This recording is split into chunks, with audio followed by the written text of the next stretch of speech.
na sprawy związane z pisaniem kodów bądź zagłębieniem się w meandry informatyki, ja poszedłem w kierunku bardziej socjologicznych nauk i dzięki uprzejmości mojego opiekuna mojej grupy, a byłem w specjalizacji komputerowe metody badań operacyjnych, uzyskałem pozwolenie, aby moje dane... To nie było kompletnie żadnego problemu. W początku to były trudności właśnie związane z formalnościami, czyli z zarejestrowaniem działalności, ze zdobyciem odpowiednich pozwoleń, ze zdobyciem właśnie pozwoleń związanych z możliwością prowadzenia tej działalności. Jako problem, natomiast największym bolączką, myślę, że pewną trudnością w prowadzeniu biznesu jest moment, w którym zapominamy, dlaczego to robimy i po co to robimy. I wtedy rzeczywiście ważne jest to, aby mieć gdzieś spisane ogólne wytyczne, jakie sobie przyjęliśmy na początku prowadzenia biznesu. L'ostacolo principale è che sono molto conservative. Su temi di questo tipo difficilmente danno fiducia a start-up, a imprese giovani e innovative. Preferiscono piuttosto servirsi di grandi società di consulenza che magari hanno meno conoscenza, posso dirlo, di quella che noi possiamo mettere a disposizione, ma sono naturalmente molto più affidabili dal punto di vista del brand, quindi della loro sicurezza. Quindi devo dire, per qualche anno io ho battuto con una certa regolarità un certo numero di grandi imprese con grandi difficoltà. Da un altro punto di vista invece è il mondo delle piccole imprese, piccole e medie, che avrebbero molto più bisogno di supporto all'innovazione e che spesso anche la fanno, ma continuano a farla in maniera intuitiva. Rapsodica, l'imprenditore ogni tanto ha un'idea geniale e si inventa i metodi per metterla in pratica e quindi lì l'ostacolo è persuadere queste imprese a diventare un po' più grandi e a darsi degli strumenti più sistematici di supporto all'innovazione. Dunque nel nostro Ateneo esiste un buon sistema di supporto alle spin-off che ricevono un brand, un bollino, superando certi requisiti. Il bollino di spin-off dell'Università di Pisa è una buona introduzione, ma devo dire solo come immagine, perché poi dal punto di vista della rete di contatti sostanzialmente dobbiamo crearcela da noi.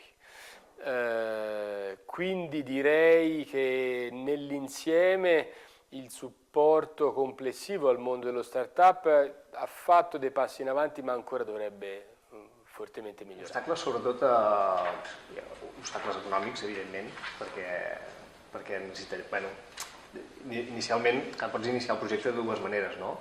De dir, bueno, faig una inversió inicial, no? amb molts diners i ho preparo tot, no? El que passa que després el temps de recuperació d'aquesta inversió inicial és molt més llarg, o començo amb uns mínims i mica en mica vaig creixent a poc. Jo soc més d'aquest parer, de dir, penso que dius, bueno, arrenca, per exemple, quan tu presentes el projecte d'un establiment sanitari, que hi ha un silenci administratiu de 3 mesos, i durant aquests 3 mesos què faig? Obro? O sigui, jo em poso en marxa i potser d'aquí un mes em dius que hi ha alguna cosa que no està bé. Clar, és molt... O sigui, tu fas una inversió inicial i si hi ha alguna cosa no està bé ja t'ho direm. Per mi això és una... Nos hemos encontrado con diversos obstáculos. El primero fue que iniciamos la actividad en el target opuesto al que estamos ahora. Nosotros ahora, bueno, es negocio también, estamos a grandes marcas, grandes corporaciones y comenzamos con pequeños clientes. Fue un error, tuvimos muchos meses sobre todo los primeros, que son los que más necesitas que todo vaya bien, pues tuvimos meses de que las cosas se complicaban cada vez más, porque comenzamos con el sector restauración, que era un sector que yo conocía ampliamente.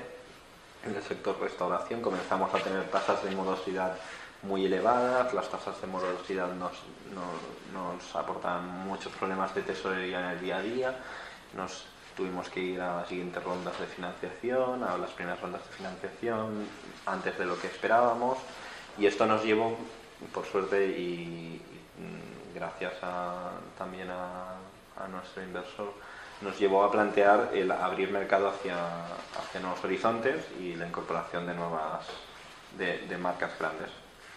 Obstacles, jo crec que obstacles o barreres cadascú es marca es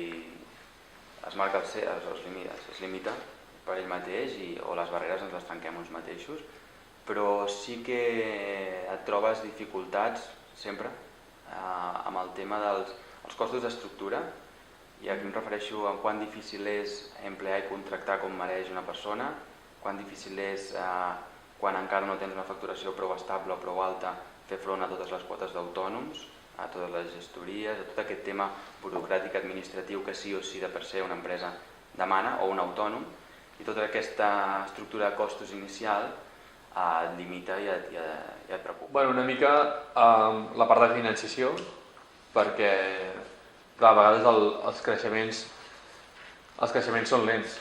Llavors, si tu no tens capacitat econòmica per aguantar aquest temps, clar, t'has de buscar la vida.